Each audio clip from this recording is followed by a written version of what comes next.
Hopefully, all is relaxed, and I just hopefully this this video that I do gains a little bit in my own, I guess, self-reflection.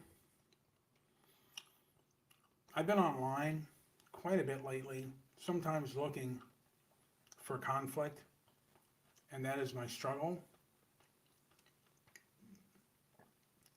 I've been angry lately, not lately, but for a while, at what I see as the changing culture, and the culture that was kind of changed right in front of me, right before my eyes. I saw protests, lockdowns, and other things. And I saw a dismissiveness by our elites, the kind of which I have never seen before, I have never witnessed before, and the behavior was rather new to me. And maybe there have been other times when this kind of thing has happened, but it did put a chip on my shoulder. Just gonna turn off my camera real quick and see if I'm coming in. And I am coming in. Okay, so it did. And I'm still, to a degree, I guess, dealing with this anger part, and maybe not, there have been people that accuse me of being the same way as the leftists, as the cultural elites. And it seems like there are two groups, well, there are three actually, in my opinion, that are large, that loom large. The MAGA, Trump supporters, there are the woke leftist, and there are the Trump derangement syndrome people. And the Trump derangement syndrome people will side with anyone that is against Trump, or even against, now they've even gone against conservatives, and they'll side with Antifa and other forms of groups that they find not likable. And I'm seeing this, and I'm seeing behavior, like I said, behavior and dismissiveness on people's concerns about certain things, about justice and about morality, and a kind of toxic, there seems to be something rather toxic about it. And I've had the urge, to a degree, to perhaps confront it, and perhaps even wage battle, even though it doesn't do any good. It maybe perhaps strokes my ego, but I do it anyway. I continue to do it. And sometimes I'll even go online on Discord, and I'll battle out with people that I think, have rather reprehensible views. And I don't know, there's a part of me that is,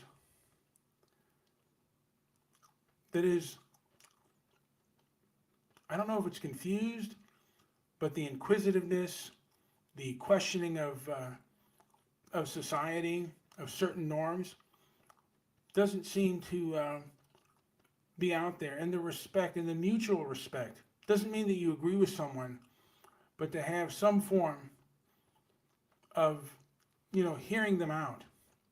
I don't feel that that's done.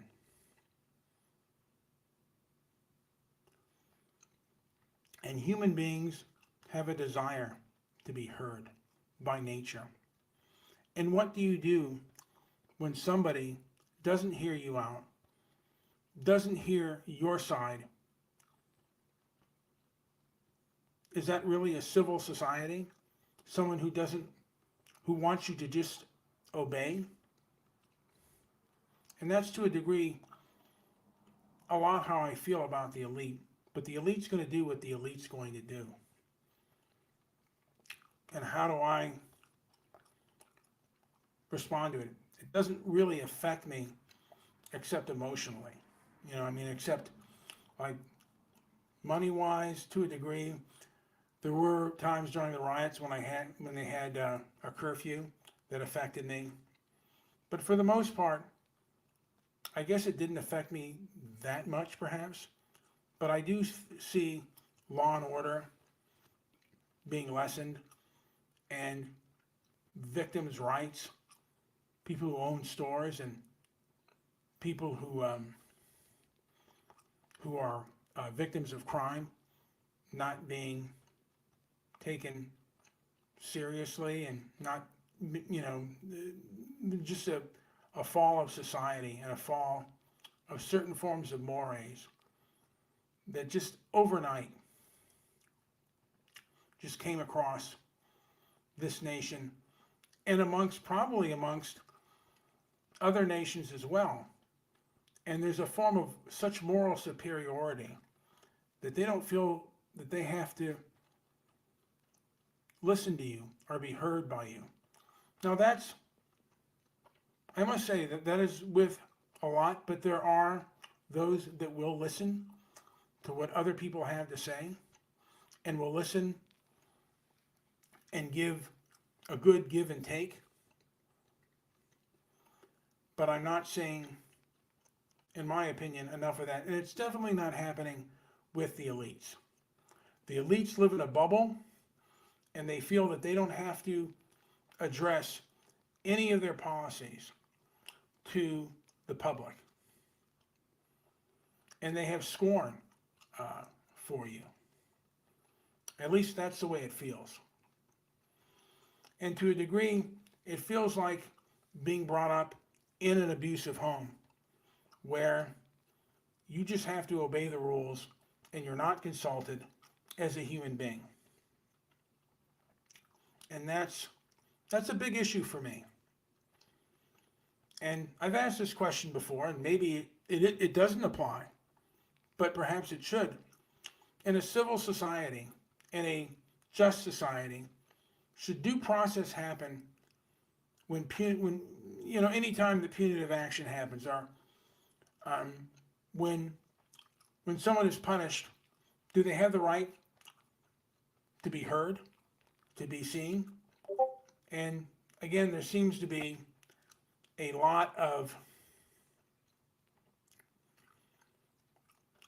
punishment with regards to economics. They try to get you fired or they try to get you debanked. And maybe they're correct in some of the people they're doing it to, but in my opinion, there seems to be a lot of rush to judgment and unfairness. And by nature, I'm going to be kind of upset when I see that, because that's always even though it hasn't happened to me, there's always that possibility that this kind of thing can happen to me. And the manner in which the establishment has gone to explain things, our news media, is, in my opinion, very reckless. And it has bothered me. Because again, they don't necessarily talk to you, they often talk at you, and they seem very egocentric. And how do I, again, on average, the bigwigs don't want to talk to you, but anyone who follows their hive mind narrative, it does anger me at times. And I guess to a degree they think they're so just and moral that they don't have to answer questions and that they can punish people without that person, being heard and his side being heard. I mean, when you fire someone, it's pretty bad.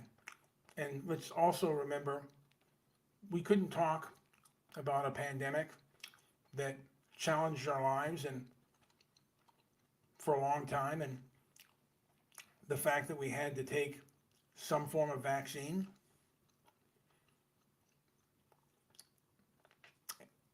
It's just kind of frustrating because the internet, for the longest time when I was growing up, this was going to be the information superhighway. And that's just not the case anymore. And a group of individuals who think that information is too dangerous, that it's too inflammatory to talk about publicly because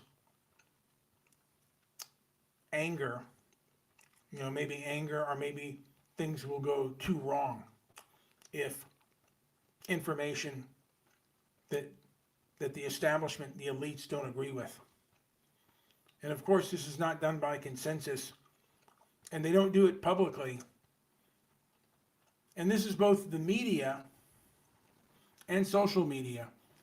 Now, they will make decisions, and they're not going to go in a board meeting, go up in front of people and tell them why they did what they did. They just do it. And it's a very cowardly and unnoble act. And part of me would like them to get back to a more, like if they're going to punish someone, get it before a hostile crowd. Get up and answer questions. I mean, don't you want, I know they're never going to listen to this, but don't you want a society that's transparent? A society a nation that puts everything out on the table? And when people have questions, they're answered. And also, I know I'm just rambling right now, but is there a point for a shared reality on things, on what is just and what is moral? I know I've gone on, and probably I'm just rambling. And I thought before, I bloviated before. I thought I had some insight, and I was thinking in my head of all the things I wanted to say. But there is a part of me, and I'll say this on a personal level, that maybe I'm, like when I see wrong, I want to confront it. Like, when my father did wrong, I wanted to confront it, even though it wasn't the best thing to do. And I always say to myself, if I had it to do over again, I would do it differently. But maybe I won't. Maybe I am the same person that they are. Maybe I have the ego that they have. I always kind of question myself on whether it's a good thing to basically confront people with questions and statements and see if they have answers to them. Because I feel in a lot of ways, there are a lot of people out there that want cultural change. 2020 saw cultural change without question and with very much authority. And statues were taken down, lockdowns were done, and a lot of this was done. It felt like there was not really a consensus and an open dialogue on this situation. It felt like this is what we're doing, and don't even ask any questions. Almost no comparative analysis or anything like that. And then during the lockdowns, we had protest. If the lockdowns were necessary, then there should be no protest. There's no reason for that. And then we also, again, we're still dealing with a pandemic, and then we have large open borders. I just question the logic behind all of this. And was this good? And was this right? Because I feel to a degree that a lot of questions are not answered. And I can go on, but this will be it for now. And I'll probably try to get my head on better and do a better presentation. But I just want people to think, and hopefully there are people that can think and have a dialogue and not have, talk with each other, to each other, and not at each other. Anyway, this is Brian with Transparency and Merit. Like, subscribe, and leave a comment down below.